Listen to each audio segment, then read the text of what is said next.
It's been a remarkable year for Nintendo Switch, and Monolith Soft is ensuring a strong finish with Xenoblade Chronicles 2.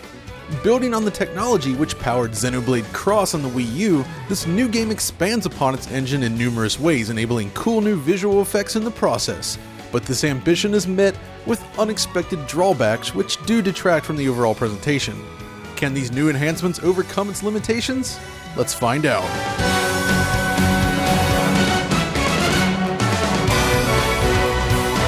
Xenoblade 2 promises a massive open world to explore with the freedom the series has become known for, but this time, it's not evident from the outset. You see, unlike previous games, Xenoblade 2 is focused on narrative, and the first hour of the game is designed to pull players into that story. It works, and by the time you arrive in the first massive open area, you have a real objective driving you forward. And what a world it is! Xenoblade 2 is a beautiful game, with lands stretching far into the distance with a massive sense of scale. Exploring islands and cities suspended above the clouds channels a feeling I haven't experienced since Skies of Arcadia back on the Dreamcast. From this point, it's immediately tempting to explore its outer boundaries, but it's when looking out across this landscape that the first major issue becomes evident: image quality. There's been a lot of discussion around this point, so what are we looking at here? Well, firstly, as a reminder, Xenoblade Cross on Wii U serves as the basis for Xenoblade's 2 engine and runs at a native 720p. In comparison, Xenoblade 2 on Switch is also 720p. Okay, so this is a tricky one. There's been a lot of talk about dynamic resolution, and this is partially accurate, as we'll see in a moment, but when docked, the game is effectively a 720p experience. Even after counting more than 30 different shots, every single one showed a result of 720p. It's not impossible that it could jump up to 900p, but for all intents and purposes, I've never seen it happen. So why the confusion then? Well, this is likely caused by the aggressive temporal anti-aliasing feature, which does effectively eliminate aliasing in many scenes, but introduces serious blurring and motion artifacts as a result. Now, at a glance, it can produce an image that does look slightly higher resolution, but if you count the pixel edges in motion, the base resolution is always coming up as 720p. Which is an interesting result then. While the base res is effectively the same as Xenoblade Cross, the introduction of TAA can help clean up the image. Sure, it's blurrier overall, but it's a lot cleaner as well. But this is just the docked mode. Once we go portable, things take an interesting turn. Unlike dock mode, we did run into many different pixel counts in portable mode, so an adaptive resolution is clearly in effect here. And we found several different results, ranging from 552p or so to 432p, or even as low as 368p in some cases. There's probably other values in there as well, but ultimately this is not a game that ever comes close to reaching 720p in portable mode. This is one of the lowest resolutions we've pixel counted since the sub-native PS Vita days. What's worse, a strong sharpening filter is used here, resulting in a very messy overall image. There's evidence of this filter in docked mode too, mind you, but it's much stronger in portable, introducing nasty edge ringing everywhere. There's no doubt about it then, Xenoblade 2 has the worst portable image quality we've seen in any Switch game to date. But wait, earlier I said it was a beautiful game, and that's true. You see, if you can get past the resolution issues, there is an absolutely lovely world here to explore. The improvements made to the engine since Xenoblade Cross are numerous, and it definitely does enhance the presentation. From the start, one of the features I really like is the addition of per-object motion blur, something used heavily throughout the game's many cutscenes. It's not an especially high-resolution implementation, but the results still manage to look great. I just love the animation work in this scene. The use of specular highlights along the deck of the ship, the rain, and the motion blur, it helps build a dramatic moment.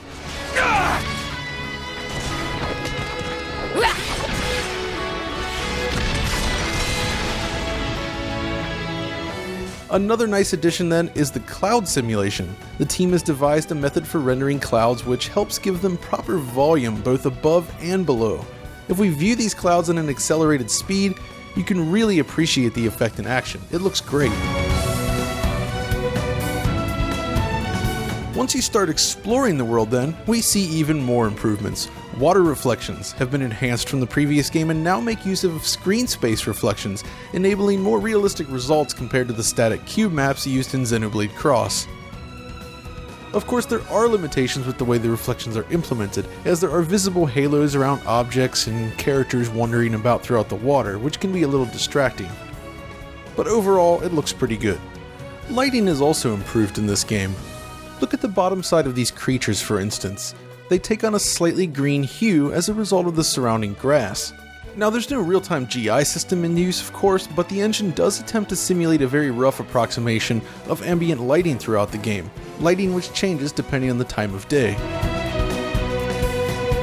The density and quality of the rendered foliage is also improved, with plants now taking on realistic specular highlights visible while exploring the world. Now, none of the foliage actually reacts to your character, but it does look nice.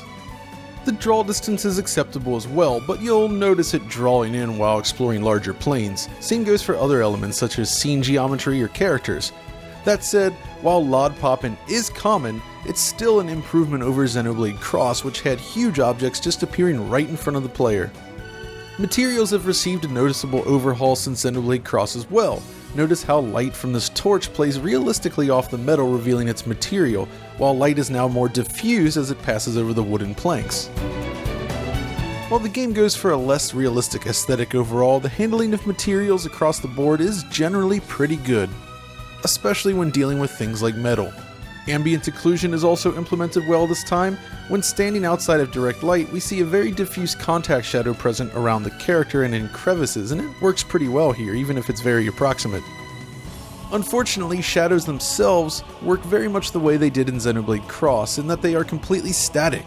During the day, shadows are visible and they do cast on your character, while larger objects such as this windmill even update the shadow appropriately, but the sun position has no impact on shadow projection. It's simply a case where at night, the shadows are just not drawn. Not a huge issue, but it does detract somewhat from the day and night cycle. On the other hand, collision detection is now more robust. In Xenoblade Cross, players could run straight through any number of objects, which looks really strange, but no doubt saves on performance. While you can still move through things like smaller trees in Xenoblade 2, most objects now have a collision mesh that prevents players from passing through what should be solid objects. And while the world itself looks rather similar to Cross, character rendering has changed significantly with a style that mimics animation more closely than the previous games. I think it's an improvement overall, despite these awful pants that Rex insists on wearing. Also, as nice as the main characters look, some of these side characters can leave a lot to be desired. I can't help but feel a little bad for Mr. Diving Suit over here. So overall then, the visual feature set is improved over the previous game, but what about performance? This is where things get a little iffy. Xenoblade 2 exhibits some very strange performance characteristics. Let me try to explain. Okay, so if we load the game here in this town and wander around, performance is generally close to or locked at 30 frames per second. It's smooth enough and performs exactly how you'd expect given the scale of the game. Now let's wander out into the world. The frame rate is still fine, right? Okay, so let's keep going in this direction. Now, we're about 2 minutes out of town. If we stop here and turn around, this is where things get interesting. Almost immediately, we're seeing drops with sustained performance below 30 frames per second. It's certainly not as smooth as it was just a moment ago, but hey, perhaps it's related to what's currently in view. This is where it gets strange. As we approach the town, the performance remains poor, and once we eventually cross into the town itself, the frame rate drops all the way to the low 20s and remains there. In other words, it's not smooth at all. So what's going on? Why was it smooth one moment and now the same area runs like this? A bug perhaps? Well, I closed the game and reloaded my save here in town and performance was restored. At this point, I wandered back out into the field, turned around, ran back into town, and the results are just as you see. The performance dropped again. So what's happening here? Our best guess is a streaming or memory related issue. By wandering that far out of town, the game is required to swap assets in and out of memory, and perhaps this is introducing the problems we're seeing here. As I'm playing the downloadable version of the game, I also tested it out on both internal storage and an SD card, which by the way was kind of a hassle owing to the limited onboard memory and large file size of the game.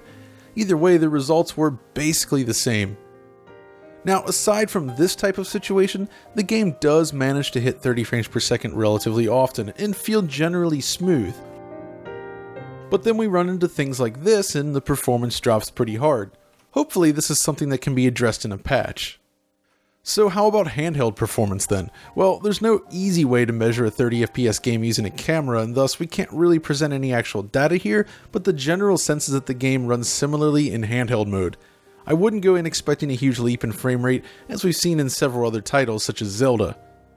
And I think that this inconsistency kind of ties back into the presentation as a whole. What we have here is a visually upgraded game over Xenoblade Cross, but one let down by poor image quality and unstable performance in certain situations. Compared to the many polished works released by Nintendo this year, Xenoblade 2 feels somewhat unrefined. It looks and runs somewhat worse than Zelda, that's for sure, while lacking some of the more advanced rendering features. Still, despite these issues, this is ultimately a nice looking game, and the art direction does manage to overcome its flaws. Beyond that, the experience itself has been excellent thus far. The characters are charming, the world engaging, and the soundtrack incredible. It may be rough around the edges, but it's still an excellent RPG and one well worth checking out. But that's all we have for now. If you enjoyed this video, be sure to like, subscribe, and follow us over on Twitter. And until next time, this is John signing off. You with us. Me? You could have dragged the kid along. Seriously? Guess he thinks you need all the help you can get. Oh, yeah.